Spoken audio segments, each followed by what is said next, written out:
地产老总为抬高我的社会地位，竟在100万直播间爆出我2周赚了10几亿。不成想这个无心之举却让我老婆孩子隔天就被绑架了，并被勒索1亿现金，却不知绑匪即将为自己愚蠢的行为付出惨痛的代价。叶先生，兄弟几个实在太缺钱了，想同你这借点，无奈之下才请了弟妹和侄女来玩玩，希望你不要介意啊。叶枫没想到唐仲威刚担心的事情竟然真的就发生了。兄弟，钱的事情好商量，你先保证他们俩的安全，什么都可以谈。叶先生果然是个爱老婆的男人，既然你这么爽口，我也不啰嗦，1个亿换你老婆孩子的命，应该不算贵吧？不贵，你们想要钱我可以给，但我必须能随时确定他们是安全的，否则的话，这1个亿只会拿去买你们的命。不要说我威胁你们，人死了对我来说就没有任何意义，只会给我带来仇恨。人活着，你们拿钱走人。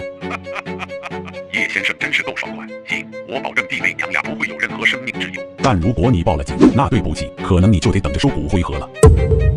放心，我不会报警。1个亿，不要现金，不要支票，我会给你一个账号，把钱打进去，然后给你老婆孩子的地址。好。叶先生，有什么麻烦吗？你们公司有多少人？您是说专业保镖吗？特级保镖职称的有3人，1级职称10人，2级职称34人，3级职称就比较多了，50、60个。2000万，所有人暂时都归我指挥，告诉他们可能会有危险，如果有害怕的最好提前滚蛋，否则让我知道消极怠工，阴奉阳违，我一定让他生不如死。经理听得愣住，要知道2000万的交易几乎能把他们公司买下来了。叶先生，我需要知道任务是什么？任务很简单，有几个王八蛋绑了我老婆孩子，我要他们这辈子都做不了人。谁那么没脑子，敢做这事，我这就去集齐所有人。经理也不敢耽搁，赶紧把公司老板喊来。叶先生，我都听说了，您放心，无论您有任何吩咐，只要不是违法犯罪的事情，我们保证完全配合。所以我的吩咐你会考虑，有可能拒绝是吧？也不完全是这个意思，我们肯定是以雇主的要求为前提去考虑事情嘛，只不过人都齐了吗？能喊来的都来了。叶枫往前几步，沉声道：“我不想说废话，不管他给你们开多少工资，我现在出1个亿，你们自己分，但你们只能听我的，不要考虑任何事情。如果出了问题，我会负责善后，并且这事后我会按市场价继续聘用你们。现在愿意跟我走的站过来，不愿意的留在原地。”叶先生，您这样做不太好吧？我都说了，凡事都可以商量，只要不违法犯罪，我都可以。你1个月拿多少钱？底薪1万5，加上提成，大概5、6万左右。我每个月给你15万，负责管理他们，做得好，年底有额外奖金。支付宝到账500万元。经理不敢置信地看向叶枫，这500万是您转给我的，先预付你3年的工资，如果觉得不够，我可以再加。看着银行卡里的余额，经理二话不说，直接站在叶枫身边。叶先生是个非常好的老板，我希望你们能认清事实，跟一个对的人走。保镖们顿时疯狂了。我愿意跟叶先生一起走。我也愿意。还有我。有一个人带头，其他人也都有样学样，很快便有一大半站在了叶枫身边。老板被这情况气得脸色铁青。你们还有没有良心？狼心狗肺的东西！叶先生，你这样挖我墙角，就不怕天打雷劈吗？拿钱砸人，这不是人干的事。走！几十位保镖立马跟着叶枫离开了，还剩下的人你看看我，我看看你，又有几人快步跑出去。看什么看？也想去啊！你们这群白眼狼，平常好吃好喝供着你们，现在……几个保镖听着老板的怒骂，心里忽然有些后悔。等等，叶先生，我们也愿意跟您走。紧接着又有几人追了过去。老板差点没被气晕过去。此时门外的叶枫看着旁边的经理，荣城最厉害的地下势力是谁？是一个外号叫老 K 的人。这人早些年什么生意都干，荣城一大半打架斗殴的事都是他的人干的。这些年严打才有所收敛，虽然表面上做起了娱乐和餐饮生意，但其实私底下仍然带着一身匪气。带我去找老 K。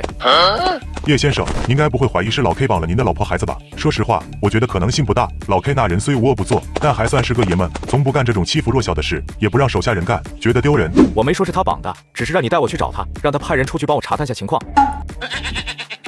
叶先生，这恐怕不太行吧？老 K 这人虽然近些年不怎么搞事，但也绝不是随随便便听人话的。您该不会觉得就我们这180人就能逼他就范吧？只要给他时间，他随时能喊来几百个专业打手。怎么，你怕了？如果怕了，现在就可以离开。不是怕，而是明知不可为而为之，实在不是明智之举啊！我需要的是你管理这些人，不是让你来教我做事的。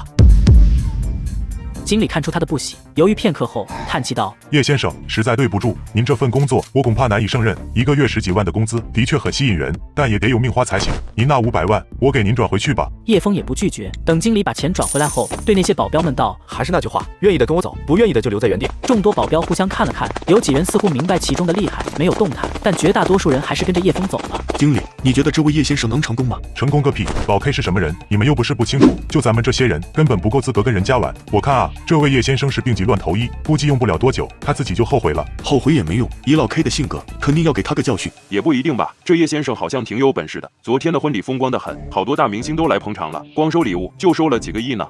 钱对我们来说很重要，但对这些人来说重要吗？他就算是北区项目的负责人又怎么样？了不起是个房产商罢了，被老 K 揍过的房产商还少吗？其他人一想，也的确是这个道理。就是可惜那么高的工资了。另一边，叶枫就带着一大群保镖来到了老 K 的公司总部。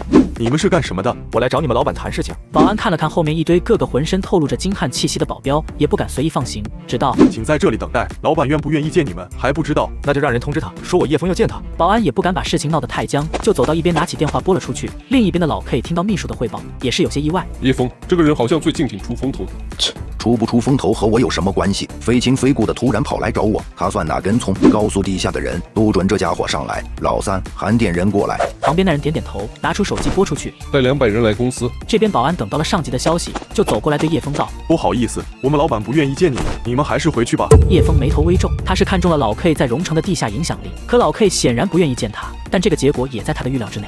给我打上去！